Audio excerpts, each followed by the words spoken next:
Eh bien bonjour à tous, alors aujourd'hui un multi-avis spécial John Carpenter. On avait reçu, je pense que vous avez dû voir la vidéo maintenant, le déballage de ce coffret où il y a les 4 et j'avais trouvé pour 15 € seulement sur Vinted The Thing, pour ceux qui après me critiquent sur mon accent. Et donc j'ai décidé de me faire je vais m'enchaîner les John Carpenter pour découvrir. Alors je les ai mis dans l'ordre de leur sortie cinéma, de gauche à droite. Et donc je viens juste de finir, comme vous pouvez le voir avec le générique qui défile, The Fog, le premier, donc D5, 1980, tout court, voilà. Parce qu'après je crois que c'est 81, 82, 87 et 88. Donc voilà, donc le premier, 1980, The Fog. Bonne surprise! Je me suis alors régalé, peut-être pas, mais j'ai bien apprécié ce film. Alors je vais spoiler la note tout de suite, je pense ça flirte avec le 7. Donc c'est 6,5 et j'ai envie de mettre 7, mais allez, je vais mettre 6 sur IMDb, 7,5, 6,5 pardon, pour la vraie note, et ça flirte avec le 7. Je mets pas 7, j'explique vite pourquoi, après c'est personnel. C'est juste parce que pour moi 7 ça commence à être des films où vraiment je me régale et je suis à fond. Là j'étais pas à fond, mais ça m'a bien plu. Film, c'est alors John Carpenter, hein, moi je découvre plus ou moins, hein. C'est un film de flippette. Donc le titre c'est The Fog, ce qui veut dire le brouillard pour les non, les anglophobes. Eh bien, grosso modo, l'histoire, un brouillard arrive sur une ville américaine, je sais plus le nom, Antonio Bay, enfin on s'en branle. Et dans le brouillard vient comme on peut le voir là sur le style, vient on va dire des êtres, c'est un petit peu surnaturel, hein, qui viennent tuer des gens. Et donc on apprend après, alors j'ai pas envie de vous spoiler parce que je vais vous laisser le découvrir, mais on apprend après pourquoi ils sont là et d'où ils viennent et qu'est-ce qu'ils veulent. Et du coup c'est assez flippant parce que je trouve que c'est assez bien fait, le coup du brouillard qui rentre là sur la ville. Alors au tout début, ça passe d'abord sur un bateau de pêche. Et tous les pêcheurs, terminé. Et on se demande mais comment ça se fait et tout, comment ça se fait qu'il s'est passé pendant entre minuit et 1h du mat la veille, il s'est passé plein de trucs bizarres, enfin voilà. Donc il y a un truc qui commence à se peser, une ambiance un petit peu glauque. Et donc du coup, franchement, c'est pas mal, hein. En plus, ce qui est génial avec ce film, c'est que c'est un film il fait la durée parfaite. Il fait 1h30. Et c'est génial, enfin 1h30 générique inclus, donc il fait 1h27 plus le générique 3 minutes. Donc c'est vraiment top parce qu'il n'y a pas de longueur. Mais alors, pas du tout. C'est-à-dire qu'il y a juste ce qu'il faut, l'explication, le développement, la conclusion. Franchement, c'est top, je me suis fait plaisir et c'était vraiment un film sympathique. Alors, aussi, ils sont tous en 4K. Et aux surprises, alors que je ne m'y attendais pas du tout, celui-ci, enfin les autres je suppose aussi, hein, mais celui-là est en Dolby Vision, donc pouce en l'air. Donc du coup là je l'ai visionné, bien évidemment j'ai mis la galette 4K, et vous savez ce qui va se passer maintenant, hein. On va mettre la petite galette Blu-ray, et on va faire tout de suite un comparatif. Let's go. Alors je viens de faire petit comparatif. Alors juste avant, j'ai oublié quelque chose d'important pour parler du film, la musique. Bon, la musique, elle est vraiment bien adaptée au film, elle te met dedans, elle t'oppresse par moments, elle est top. La musique, géniale aussi, j'ai beaucoup aimé dans ce film. Alors, comparatif Blu-ray 4K. Et alors, là, très rapidement, si vous avez le Blu-ray, pas d'upgrade. Voilà, ça au moins c'est fait. Si vous avez le Blu-ray est très bon. Il est aussi granuleux que le 4K. Parce que j'ai pas... oui, le 4K est granuleux, oui. Mais je m'y attends maintenant. Hein, quand j'ai pris l'habitude maintenant, 35 mm, grain. Voilà. Sur le 4K, je trouve que le grain, il zouk plus. Donc du coup, dans un sens, le Blu-ray est mieux dans ce sens-là. Mais franchement, c'est vraiment que dalle, quoi. Après, encore une fois, le Blu-ray est plus, comme souvent, j'ai envie de dire, le Blu-ray est plus a des couleurs plus vives, plus chatoyantes. Je pense que c'est justement parce qu'elles ne sont pas nettoyées par le HDR. Je m'explique. Là, il y a 2 secondes, on vient de voir un peu de pelouse, un peu d'herbe, pardon, verte. Donc on voit bien les petites tiges, machin et tout ça. Par exemple, là, on voit un peu d'herbe. Alors c'est vrai qu'il y a les tiges d'herbe et les couleurs sont très vives. Mais justement, elles le sont peut-être un chouïa trop. Alors c'est vrai qu'à l'œil, ça paraît plus agréable parce que c'est plus vif, c'est plus clair. Et ce qui est plus, quand c'est plus sombre, tout de suite, ça a une impression de négativité quand c'est sombre, l'obscurité. Alors qu'en fait, c'est plus réaliste. Parce que dans la réalité, quand vous regardez de l'herbe, c'est pas non plus, voilà, c'est pas des lumières fluo, tu vois, fluorescentes. Alors que la couche de Dolby Vision, en plus, parce que c'est pas qu'un simple HDR, c'est un HDR Dolby Vision, c'est quand même pas rien, ça le rend beaucoup plus réaliste et beaucoup plus, on va dire, ouais, réaliste en fait, rien d'autre, réaliste. Donc franchement, c'est le Blu-ray, encore une fois, le 4K, le Blu-ray 4K est mieux, mais si vous avez le Blu-ray, pas d'upgrade. Par contre, si vous avez ni l'un ni l'autre et qu'il n'y a pas trop de différence de prix, vous pouvez y aller pour le 4K parce que ça reste quand même une bonne facture. Mais je pense que pour ce film-là, le Blu-ray, ça suffit large. Et bien voilà, alors c'était le premier, j'ai fait l'intro de ma vidéo pour Carpenter. On va enchaîner les autres films, mais ça sera pour un petit peu plus tard. Next, Escape from New York, 1981. Alors je viens juste de terminer Escape from New York dans ma série des Carpenter, des découvertes, hein, puisque j'en ai vu aucun des 5. Alors ben celui-là, je vais pas y aller par 4 chemins, déception. Franchement déception, parce que apparemment de tous, à part The Thing, des 4 du coffret là, c'était celui qui était qui avait la plus grosse notoriété, mais franchement bof quoi. Alors que je suis très hypé par l'idée, le synopsis c'est cool, hein, donc on est en 1981 à la sortie du film, donc l'histoire du film se passe dans le futur, puisque ça se passe en 1997, hein, donc nous ça date, hein, maintenant ça fait 24 ans, c'est énorme quand il pense. Et donc grosso modo qu'est-ce qui se passe, la ville de New York, enfin Manhattan devient une prison, l'intégralité de l'île de Manhattan devient une prison, où il y a les prisonniers, on les fout dedans et puis après ils se démerdent, il y a plein de gardes, donc évidemment tu imagines que c'est un vrai bordel à l'intérieur. Sauf qu'à un moment donné, il y a l'avion du président qui se fait hijacked et le président il s'échappe dans le pod qui évidemment atterrit dans Manhattan. Et donc on envoie Kurt Russell pour aller le récupérer. Bon voilà, ça c'est le plot. J'adore l'idée, franchement, il y avait potentiel, mais déçu, franchement, je suis vraiment déçu. C'est super mal joué, les dialogues, laisse tomber, on dirait une mauvaise série B, même de l'époque, hein. Franchement, on dirait une mauvaise... Alors que je me suis régalé sur The Fog, alors c'est pas du tout la même histoire, hein, bien évidemment. Sur celui-ci, ben, déception, je dois dire que je suis déçu. L'idée est bonne, après c'est mal écrit et c'est pas très bien joué, ça fait vraiment genre Kurt Russell en mode ouais, moi je suis badass, voilà, je parle pas beaucoup parce que je suis le mec qui parle pas, qui agit, enfin bref.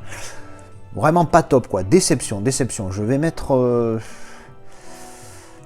4 sur 10. Ben voilà, après on va parler qualité, parce que c'est un 4K. Et celui-là aussi est en Dolby Vision, donc je suppute maintenant qu'ils vont tous être en 4K HDR Dolby Vision. Le Dolby Vision, je ne l'ai pas trouvé terrible. Le grain qui gigote, et j'ai bien vérifié, j'avais pas mon réglage à la con qui le rend encore plus visible. Le grain qui gigote, celui-là, bon alors, j'avoue qu'on sait pas qu'on s'y fait, mais c'est qu'on ignore facilement parce que c'est pas énormissime non plus. Mais quand tu le vois, c'est pas sur l'image entière, c'est sur un petit coin de l'image où tu le vois, et là tu fais, putain là ouais, là je le vois et là ça gigote. Mais en dehors de ça, après tu fais pas spécialement gaffe. Donc ça va, c'est un film d'1h40, enfin 1h35 parce que le générique est un petit peu plus long que sur The Fog. Ça passe, voilà, fallait le voir une fois, je l'ai vu une fois, je pense pas que je le reverrai. Et pourtant il y a Lee Van Cleef qui a bien vieilli, hein, Lee Van Cleef qui était dans les westerns de Sergio Leone, qui est quand même énorme. Mais voilà, là ça fait vraiment série B, alors que The Fog fait vraiment un film entre guillemets normal, hein, je sais pas, série A pour le coup, puisque hein, celui-là fait vraiment série B. Putain, enregistré en Dolby Stereo, quand tu vois ça, c'est énorme. Maintenant, tu as du Dolby Atmos, mon cul sur la commode, Dolby Stereo, c'était la folie à l'époque. Bref, déception. Également donc pour le 4K, parce qu'il est pas top. Alors c'est vrai que le film est ultra sombre, hein, ça se passe quasiment tout le temps la nuit, machin, donc il n'y a pas des paysages avec des pelouses, du ciel bleu, machin, c'est sûr qu'il n'y a pas ça. Mais là, j'ai une petite déception, donc je vais mettre le Blu-ray pour comparer comme d'habitude, et on va voir ce que ça donne. Alors, ben, comme d'habitude, je viens de glisser le Blu-ray, j'ai remis le 4K, j'ai remis le Blu-ray. Ouais. les différences, mais alors pour le coup sur celui-là, mais ça va faire. Il faudrait que je fasse un. Bon, malheureusement, je vais pas les retenir parce que franchement, c'est du négatif. Mais il faudrait que je fasse un classement des plus fines différences entre un 4K et son Blu-ray. Parce que là, encore une fois, à part s'il y avait pas le Dolby Vision, ce serait quasiment les mêmes. Là, il y a une légère différence sur certains plans, certaines couleurs qui, on va dire, ressortent un peu mieux, sont plus naturelles, plus réalistes que sur le Blu-ray. Mais alors, bon, mais vraiment que dalle. Vraiment, vraiment que dalle. Encore une fois, heureusement que c'est en Dolby Vision, parce que si c'est que du HDR10, voire même du HDR10+, il n'y aurait pas tout cet apport au niveau des couleurs, ce petit supplément qu'a le Dolby Vision par rapport à l'HDR10+. Parce que franchement, les granuleux pareil. Alors, j'ai pas vu les images où il y avait le grain qui zouk. Ça, je peux pas faire le comparo. Mais je suppute que sur le Blu-ray, comme la plupart du temps, le grain ne zouk beaucoup moins, vu qu'il est moins scanné en moins bonne qualité, hein, techniquement. Bref, non, l'upgrade, alors non, négatif. Non. Franchement, si. Alors, c'est vrai qu'on m'a fait signaler dans le Discord quand j'ai dit que ça ne valait pas l'upgrade, on m'a dit est-ce que c'est l'ancien Blu-ray ou c'est le Blu-ray qui était avec le 4K. C'est sûr que, comme par exemple Terminator 2, quand j'en ai fait le test dans ma vidéo, c'est vrai que si c'est le même master qu'il y a sur le Blu-ray et après qui provient du même master qui a été fait pour le 4K, c'est sûr que les différences sont définitivement légères. Après, si vous avez une ancienne version, une ancienne édition avec un autre master, ça c'est la question. Là, pour le coup, je peux pas vous dire. En tout cas, celui-ci, là, ce master-là, quel qu'il soit, franchement, il vaut pas du tout l'upgrade. Donc, si vous avez, à moins que vous êtes fan du film, encore comme d'habitude, si vous êtes fan du film, ben, vous le voulez dans la meilleure qualité possible, go le 4K. Mais alors, franchement, les différences, mais elles sont mais putain de fines. Mais il y a que dalle, quoi. Il y a que dalle. Bref. Voilà, ben, tout ça c'était mon avis sur, non pas New York 1997 qui est le titre en VF, mais Escape from New York. Alors je viens de terminer The Infamous The Thing de John Carpenter. C'est clair qu'après avoir regardé Escape from New York, je pouvais pas faire pire. Mais alors celui-là, pas mal. Alors par contre, je ne l'ai pas trouvé aussi bien que la plupart des gens. Hein. Il est noté, je crois, 8,2 sur IMDb, ce qui est énorme. Alors après, c'est clair que si je l'avais vu à l'époque, peut-être que j'aurais été encore plus Mais j'avoue qu'il est pas mal. Déjà, les dialogues un peu mieux, et puis surtout l'acting. Encore une fois, moi, ce que j'avais pas aimé dans Escape from New York, c'était acting dégueulasse. Alors c'est marrant parce que celui-là, il est de 82, Escape from New York, il est de 81, et j'ai l'impression que Kurt Russell s'est passé d'une saucisse à un professionnel de l'acting. C'est un truc de malade. Le mec dans Escape from New York, on dirait un guignolo, et là-dedans, il joue très bien. Donc, ma foi, pas compris. Donc, The Thing, la chose, hein. C'est marrant, ils n'ont pas changé en français celui-là. C'est resté The Thing. C'est bizarre The Thing. Hein? Bref, bon allez, j'arrête. Non, le film pas mal, hein. Donc c'est sur une base de l'Arctique, hein, pour ceux qui ne connaissent pas. Sur une base de l'Arctique, une équipe de scientifiques, alors je ne sais pas trop ce qu'ils étudient, je ne sais pas si j'ai pas attendu ou si qu'ils l'ont pas dit, qui étudie, on s'en fout. Un jour, il y a des Norvégiens qui débarquent en hélicoptère, qui sont complètement dingues, qui sont en train de pourchasser un chien loup, et ils commencent à leur tirer dessus, tout ça. Alors au final, ils l'abattent, hein, pour se sauver la vie, puis ils se rendent compte qu'en fait, après, à partir de ce moment-là, il commence à y avoir des trucs un petit peu bizarres dans la station de l'Arctique, dans laquelle ils sont. On se rend compte très vite que c'est ce qu'on voit au début, c'est vrai que j'ai pas précisé. Au tout début, on voit un vaisseau spatial qui arrive sur Terre. Voilà. Et donc en fait, c'est une espèce alien qui débarque sur Terre, quoi, hein, tout simplement, et qui essaye de survivre dans un environnement qu'elle connaît pas. Donc franchement, c'est pas mal. Pour la note, alors attention, il y a des effets spéciaux, c'est chaud, hein, en 2021 de les voir, mais quand tu te remets dans le contexte de l'époque, 1982, ces effets spéciaux-là, c'est pas mal. C'est vraiment pas mal. Il passera encore presque aujourd'hui. Oui, donc la note, j'hésite... Parce que j'ai pas suffisamment... Alors attention, encore une fois, j'ai moins aimé que la plupart. 7, pour moi, ça me paraît un peu trop. Je vais mettre 6. Je vais mettre 6, un bon 6, voilà. Un bon 6 parce que, voilà, moi, il m'a plu, c'est un bon film, je vais le garder. Mais c'est pas non plus tout le bordel. Ah, alors oui, vu que c'est dans la même vidéo, j'en profite parce que comme j'ai une mémoire de merde, j'oublie les choses.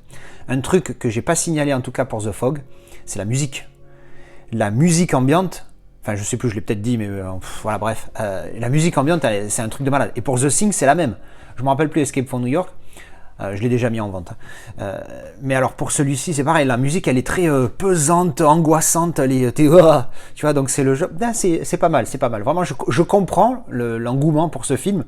Mais bon, pour moi personnellement, c'est pas à ce point-là. Après, les trucs un petit peu horreur, flippette, j'aime bien, mais ça dépend de quel genre. Et ça, c'est pas trop mon délire, mais j'ai quand même apprécié. Pour vous dire, il mérite, je pense, 108 sur IMDb. Mais bon, moi, je pense que ça va être 6. Ce qui, encore une fois, je note assez sévère. Hein. Pour moi, c'est une bonne note, 6. Hein. Ça paraît pas top, mais c'est bien 6. Ça m'a diverti, c'est un bon film, je vais le garder, donc c'est bien. Alors encore une fois, c'était un 4K. Alors cette fois, Disappointment, ce n'est pas Dolby Vision, mais seulement HDR 10 ou 10+, je ne sais pas, parce que ça on peut pas le savoir. Enfin, on peut le savoir que si tu vas sur blu-ray.com, mais sinon que ce soit sur mon lecteur ou sur la boîte, ce n'est pas indiqué. Bref, on va faire les petits tests comme d'habitude, c'est parti. Alors, après quelques petits tests entre j'ai mis le Blu-ray, j'ai remis le 4K, j'ai remis le Blu-ray, comme d'habitude. Alors, j'ai failli tout de suite dire il ne mérite pas l'upgrade, mais j'ai un petit doute. Parce que, alors encore une fois, moi je ne fais pas les comparatifs comme vous pouvez voir sur certaines vidéos YouTube, où ça balaye l'écran comme ça et que ça passe de l'un à l'autre. Là, on voit instantanément les différences. Moi, il faut que je mette le disque, que je regarde quelques scènes, que je les mémorise et que je mémorise leur rendu visuel, qu'après je change le disque, après il se passe quelques secondes, le temps d'enlever le disque, de mettre le nouveau qui se charge, de retourner au même endroit, etc. Donc il faut comprendre que c'est pas super simple de faire des comparatifs à mon simple petit niveau. Mais quand même, à force de mettre et d'enlever, de mettre ou enlever, à un moment donné, on capte les petites différences. Alors, est-ce qu'il mérite l'upgrade ? On va y répondre en fin de raisonnement. Le Blu-ray est bon. Le Blu-ray n'est pas très bon, comparé à ce que j'ai pu voir récemment sur d'autres 4K où le Blu-ray et le 4K sont très proches. Là, il y a une différence assez notable, mais elle n'est pas non plus énormissime. C'est pas un gap de fou comme, par exemple, récemment, moi, ce qui m'a dernièrement choqué, c'était les anciens masters du Terminator 2 avec le nouveau master de Terminator 2, ne serait-ce qu'en Blu-ray. Qui est juste, le comparo est juste énorme. Bref, sur celui-là, le Blu-ray n'est pas très bon, il est bon.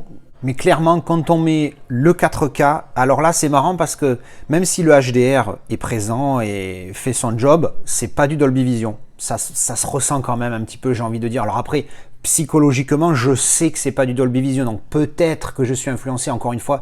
Voilà, moi je vous dis comme je le ressens.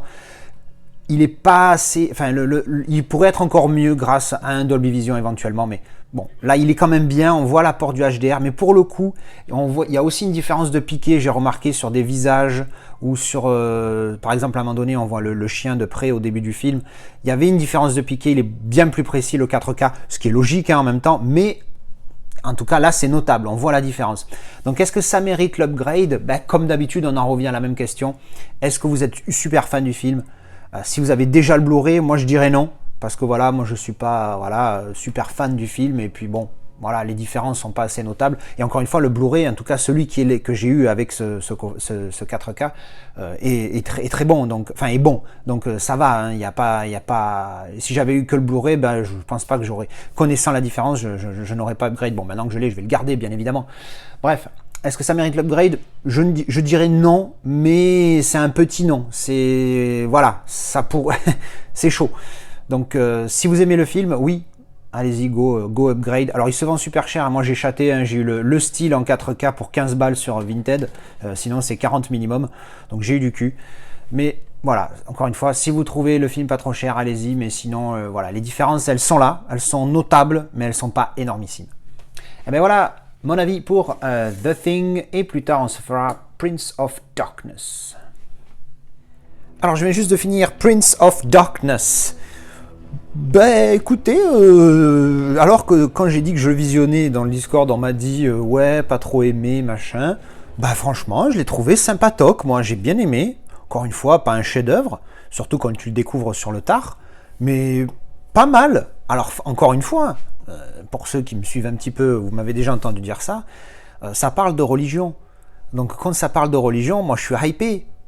Tout athée que je suis super hypé dès que ça parle de religion parce que je trouve ça, c'est vraiment un vivier à histoire en fait ce truc. Oui, donc Prince of Darkness, c'est le 4e Carpenter que je vois après The Fog, Escape from New York et The Thing. Pas mal, hein. Alors qu'est-ce que j'ai noté dans ce film? Pour commencer, la musique. La musique, putain, mais elle te prend au trip, c'est un truc de fou. C'est rythmé, ça te tient dans le truc, dans l'histoire en permanence. T'es là, franchement, la musique de celui-là, elle me plaît beaucoup. Hein. La musique, je l'ai trouvée bien dans les autres aussi déjà avant. Je crois surtout dans celle de The Fog, j'avais trouvé ça pas mal. Mais celle-là, t'es vraiment pris dans l'histoire, t'es attrapé. La musique, elle te tient dedans. Enfin, j'ai trouvé ça vraiment pas mal. Après, encore une fois, c'est une histoire de religion, donc bon.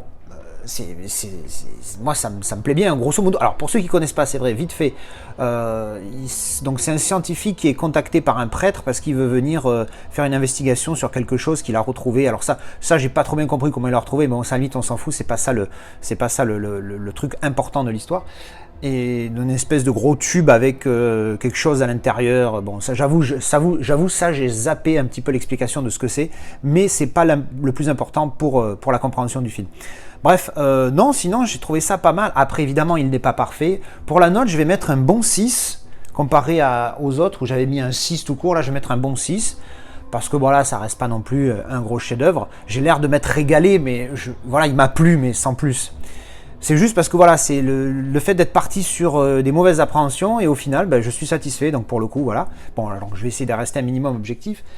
Ensuite, j'ai quand même noté 2-3 trucs, en fait, au niveau de l'acting. Des fois, l'acting, ah ouais, j'ai mis des fois, oh, allô, c'est nul, on dirait une vieille série B fatiguée, qu'est-ce que c'est que ça? Alors pas tout le temps, mais 2-3 fois. Alors ça se mélange avec le dialogue aussi, qui des fois est un peu light. Et donc des fois l'acting avec un mauvais dialogue, les deux quand ça arrive en même temps, alors laisse tomber, t'as une scène, tu te dis mais c'est ridicule ça, mais bon, ça arrive 2-3 fois dans le film, bon c'est pas énorme, mais quand tu le vois tu fais ah non, ça casse le délire. Alors après c'est clair que 1987 je crois, bon les effets spéciaux c'est comme dans The Fog et The Thing, bon voilà, ça commence à être compliqué en 2021 de découvrir ces films là, mais ça passe, ça va, c'est correct. Ensuite, on va passer à la question qui tue. C'est un 4K, mérite-t-il l'upgrade? Alors, premières impressions, alors donc j'ai regardé en 4K, Dolby Vision, hello. Donc je sais qu'il existe un steelbook de la même collection que ça pour The Thing, et je me demande du coup si dans cette même collection, le The Thing, il n'est pas de Dolby Vision, ce qui m'étonnerait, parce que dans cette édition, il n'est pas en Dolby Vision. Bref, donc c'est Dolby Vision, on sent la marque Dolby Vision sur certains plans. Il n'est pas nickel, hein, c'est pas un très bon 4K. Alors, comparé, je ne compare pas au Blu-ray encore, hein, je parle juste de premières impressions, il n'est pas magnifique, encore une fois, il faut se remettre dans le contexte, c'est un film de fin des années 80, bon, c'est pas non plus, tu t'attends pas à un truc crispy comme Gemini Man ou Mortal Engines, mais tu peux t'attendre à un peu mieux, on a vu un peu mieux, mais pour un film des années 80, ça reste très bon. Maintenant, la question mérite-t-il l'upgrade? Ça, je vais mettre le Blu-ray pour vous y répondre. Alors là, ça a été assez vite. Pas dans le sens où c'est flag, mais c'est parce que j'ai les yeux bien préparés après avoir vu les 3 autres d'avant.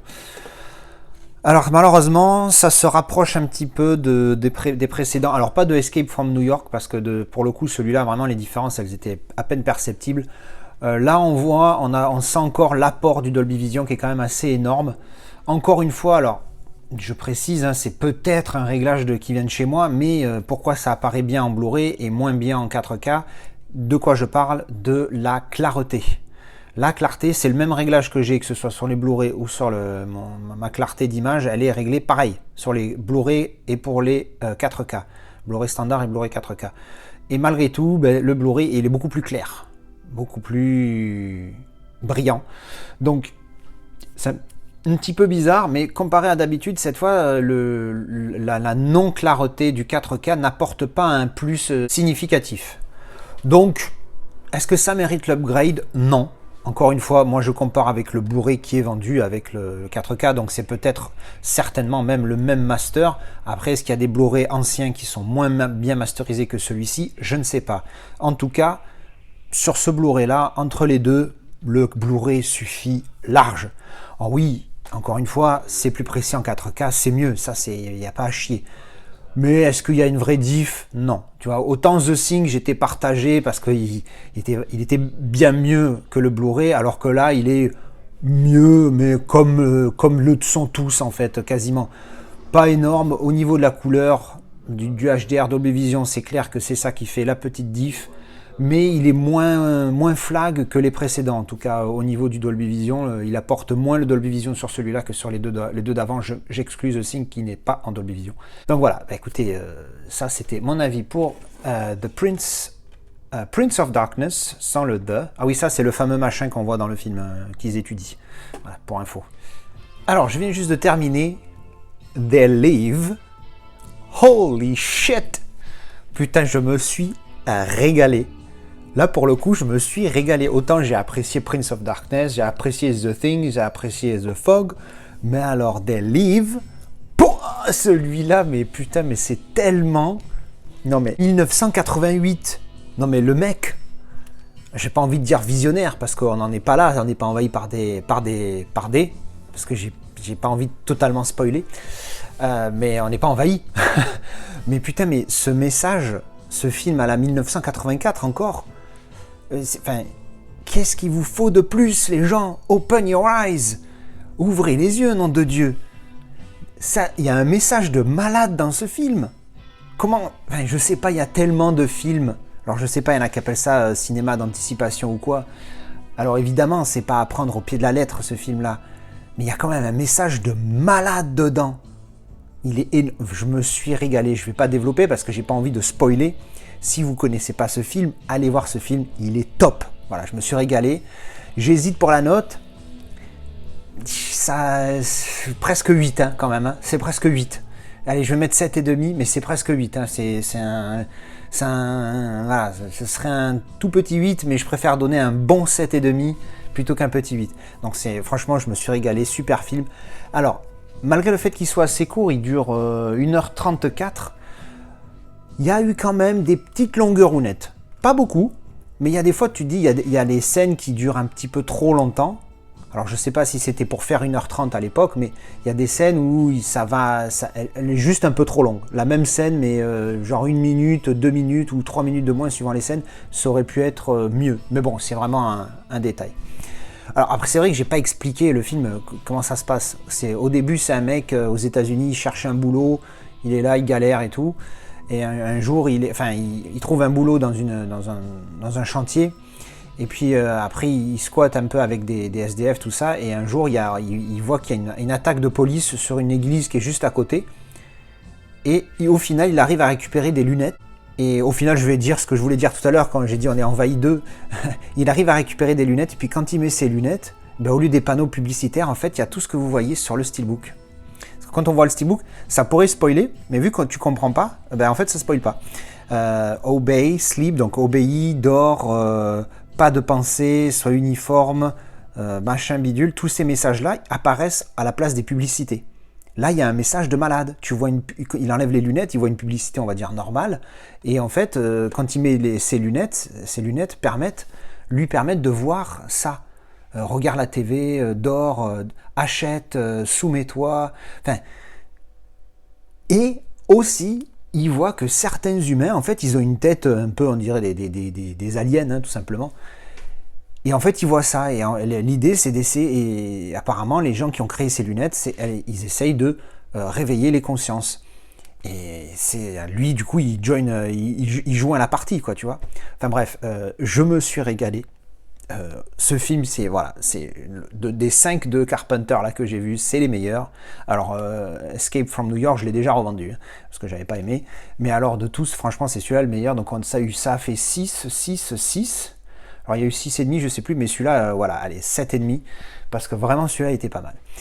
Allez, on va passer à la qualité. Comme les autres, 4K, Dolby Vision. Et comme d'habitude, on va faire le petit comparatif qui va bien pour voir ce que ça donne. Alors le titre de version française, en fait, il est dégueulasse. Parce que quand tu dis le titre They Live, donc ils vivent, ben, ça n'a rien à voir avec ça, tu vois. Là, ça spoil aussi. C'est un petit peu comme Shawshank. Mais bon, enfin, je sais pas. Bref. They Live. Alors, j'ai comparé. Alors, encore une fois, j'ai eu la même sensation que sur Prince of Darkness, et comme sur les autres, je pense. Quand il est en 4K, j'ai l'impression que le film il y a un voile un petit peu plus sombre dessus, et que le Blu-ray est plus lumineux, encore une fois. Alors, bizarrement, encore une fois, j'ai checké les réglages. Hein. Les réglages, c'est les mêmes. Donc, je comprends pas. Alors, par contre, le Blu-ray déjà est super bon. Le Blu-ray est super bon. Au niveau de l'upgrade, non. Mais, quand même, encore une fois, le Dolby Vision. Putain, qu'est-ce que ça déboîte le Dolby Vision comparé à la HDR10. Enfin, je sais pas, mais à chaque fois que je mets un Dolby Vision, j'ai la mâchoire qui se décroche quand je vois la colorimétrie, comment elle est précise. Alors que les HDR10, oui, c'est mieux que sans HDR sur un Blu-ray simple, c'est bien évident. Mais c'est pas non plus, c'est pas la même quoi. Là, au niveau des couleurs, on est vraiment précis, on est vraiment dans les bons tons, que ce soit sur les visages, qu'il y a un acteur blanc, un acteur noir dans le film, donc on voit bien, quand on les voit en gros plan les deux, on voit bien les détails de chaque visage. Ben voilà, c'est les deux gus qu'on voit là. C'est vraiment, s'il y a une précision dans le Dolby Vision, à un moment donné, alors ce que je fais pour tester les différences, je me mets les quelques premières secondes de chaque chapitre, comme ça j'ai juste à répéter le même endroit, j'ai pas à chercher, et du coup c'est frais dans ma tête. Et donc à un moment donné, il y a un chapitre qui apparaît, qui démarre sur un plan où on voit des maisons en second plan, en arrière-plan, et le 4K, là sur le coup il est d'une netteté, il est précis, les couleurs elles déboîtent, voilà, une folie. Et il y a moins de grains sur le 4K que sur le Blu-ray, pour une fois. Alors effectivement, j'utilise la réduction de bruit sur le 4K, et j'utilise aussi sur le Blu-ray, donc en fait j'ai le même réglage, et je vois clairement moins de grains sur le 4K que sur le Blu-ray. Donc est-ce que ça mérite l'upgrade? Non, parce que le Blu-ray est très bon, mais quand même le 4K est vraiment, il y a une différence quand même significative. Je pense pas que ça vaille l'upgrade. Pourquoi? Parce que le Blu-ray est très bon. C'est ça la différence, c'est que des fois le Blu-ray est moyen et le 4K est moyen, donc bon, ça vaut pas. Ou des fois le Blu-ray est très bon et le 4K est moyen, donc du coup ça vaut pas du tout l'upgrade. Et des fois c'est à chaque fois des fois ça joue à pas grand chose, hein, comme souvent, hein, c'est vraiment délicat de juger. Après évidemment, plus vous avez un grand écran, mieux il vaut le 4K, parce qu'évidemment il y a besoin de plus de pixels grâce au 4K sur un grand écran que sur un petit, même si 140 pouces c'est quand même mignon, enfin je trouve, hein, après, hein, voilà. Bref, donc voilà, et bien c'était mon avis pour They Live. Et bien voilà, c'était donc mon quintuple avis, parce que là il n'y en a que 4, parce que comme je l'ai déjà dit, Escape from New York, j'ai pas aimé, donc je l'ai revendu sur Vinted, et il est parti en une soirée. Donc voilà, bah écoutez, j'espère que ça vous a plu. Au final, grosse satisfaction, hein, parce que malgré tout, sur 5 films, il y en a 4 que je garde et qui m'ont plu, dont le dernier qui m'a vraiment plu. Donc franchement, top. John Carpenter, nickel, hein, j'aime bien. Alors, c'est vrai que tout le monde se hype pour celui-ci. C'est vrai qu'il est pas mal, je comprends pourquoi. C'est celui qui a le mieux vieilli, on va dire, de tous. Même si celui-là, je pense qu'il vieillira jamais techniquement, parce que même si c'est clair que les effets spéciaux, il n'y en a pas tant que ça, mais voilà, oui, les petits effets spéciaux, et puis bon, la qualité d'image de l'époque, tout ça, ça va vieillir à un moment donné, mais je pense qu'au niveau de l'histoire, ça vieillira jamais. C'est comme le livre 1984, il a beau avoir été écrit en 1949, le truc ne vieillit jamais, et de moins en moins, il faut le dire. Voilà, eh bien écoutez, en tout cas j'espère que ce quintuple avis vous a plu. Laissez-moi vos commentaires en me disant ce que vous avez pensé des films, si vous êtes d'accord avec moi ou pas du tout. C'est ça qui est top, c'est qu'on peut partager des idées, et des fois je vais me rendre compte qu'en fait j'ai aimé un film, puis au final vous allez me convaincre qu'en fait c'est de la merde. Alors, j'exagère volontairement, et des fois c'est l'inverse, des fois j'ai pas aimé un film, vous allez me dire qu'est-ce qu'il y a de bien dans ce film là, qu'est-ce que j'ai raté, et bim, je me dis ah oui effectivement il y a eu ça, et je peux changer d'avis. Ça arrivait rarement, mais c'est évidemment, hein, parce que bon, je suis quand même pas non plus complètement con, mais des fois ça peut arriver de changer ma perception d'un film grâce à vos commentaires. Voilà, et bien je vous remercie d'avoir regardé cette vidéo, et je vous dis à la prochaine. Ciao. Allez, ben il m'en reste encore plus qu'un, et après, bon alors j'aurais pas fini tous les Carpenter, mais en tout cas de ceux que j'ai achetés, les 5 que j'ai achetés, j'aurai fini les principaux, et donc je pourrai publier la vidéo. Et je pense que tout ça je vais le couper, parce que encore une fois on s'en fout.